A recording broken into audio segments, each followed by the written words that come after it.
நான் கிழவன் கிளவி வச்சு ஒரு படம் எடுத்து வச்சிருக்கேன். என் காசு எப்பயா திருப்பி குடுப்பேன்றான். இந்த படம் நல்லா இருக்கான்னு கொண்டாட முடியுமா? இவன் வந்து டிஸ்ட்ரிபியூட்டர் ஃபோன் அடிச்சு, "காலி ஆயிடுச்சுங்க மண்டே மேல, காசு எடுத்து வைங்கன்றான்."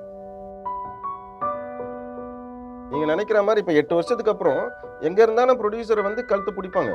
எல்லா டிஸ்ட்ரிபியூட்டர் அந்த படம் லாஸ் இருக்குல்ல, "பண்ணையாரம் பத்மினியும்." நீங்க சொல்ற மாரி அன்னைக்கு வந்து விஜய் சேதுபதியோ, அருண்குமாரோ என்ன பண்றாங்கன்னு வந்து, let's see what they will two.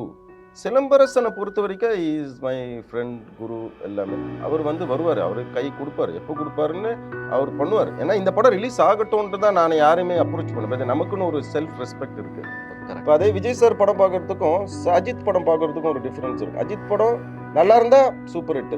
ஆனா விஜய் சார் படம் கன்ஃபர்ம்டு. தியேட்ரிக்கலி கன்ஃபர்ம்டு. தெளிவா இருக்காங்க. ஆந்திரால தெளிவா இருக்காங்க. கர்நாடகால டைரக்டர்ஸ் தெளிவாங்க. கேரளா, மலையாள இண்டஸ்ட்ரி அவ்ளோ நல்லா பண்ணிட்டு இருக்காங்க. இங்க ஒரு something confused. It's because of the heroes selection with டைரக்டரா?